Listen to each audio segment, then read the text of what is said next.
Hey everyone, this will be my last uh, broadcast. I'm just going to talk about a few techniques that I've learned from studying DAGAD. This is for mostly the advanced guitar person who decides to give it a try. The first technique I learned is called the two-hand tap, where the left hand and the right hand tap at the same time. And just watch something real quick and see if you can notice what I'm talking about.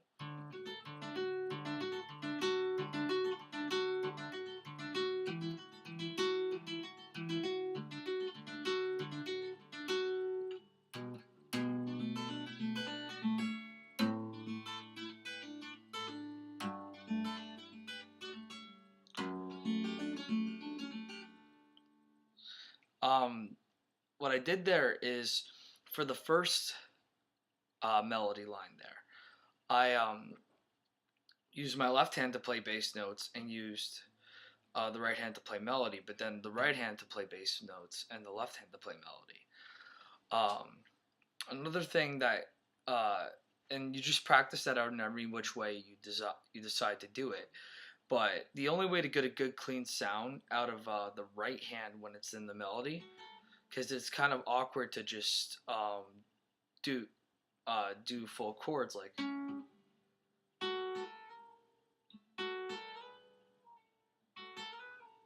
Is to just practice the technique over and over again, or come up with a pattern and just keep working on it until you get a good clean sound out of it. Another thing that a lot of DAGAB players have been doing is drones. And when I played Kashmir in class in my presentation, instead of just strumming the notes, I did the whole guitar.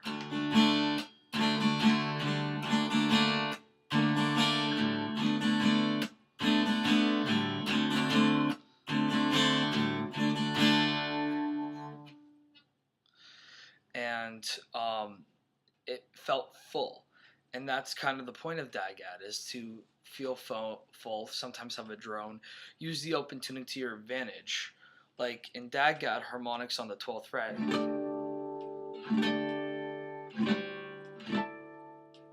You might recognize that tone from August Rush. It's the feeling of having an open chord be completely in tune, kind of suspended,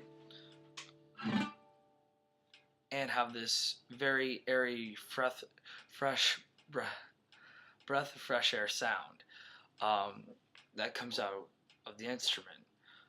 A technique that I'm not going to say I discovered it because I'm sure other people did it. I'm sure bassists do it all the time. But I applied it to DAGAD to see how it would sound. And I'm kind of just taking my thumb and just whacking the side of the strings right here and doing stuff like.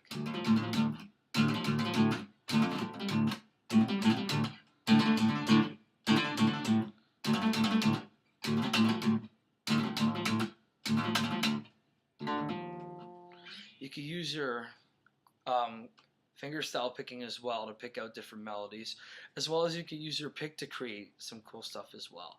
So that doesn't change.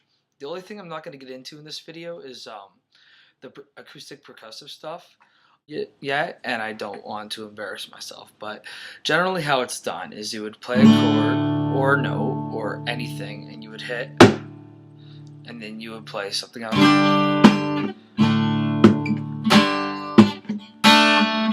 That's it on a basic level.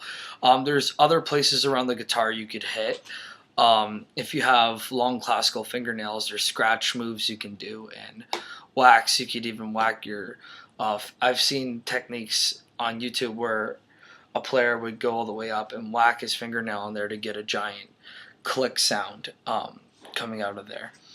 And there's a lot of cool stuff you can do, but for those who aren't into acoustic percussive stuff and like everything I've had to offer, just this is some cool stuff. I recommend trying it out, and whatever your style is, whatever techniques you're comfortable with, definitely give it a try.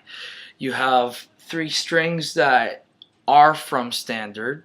I mentioned in a video before, perhaps, A, D, and G. So you could start there by creating some cool melodies on there, and then when you eventually tune to DAGAD tuning, you could just keep in mind that this is these are 2 repeats of D, and then this is a repeat of A. And just remember that, and you should be good to experiment. And I hope that I've at least inspired you guys to try and experiment with the tuning and hopefully create something. Thank you for watching.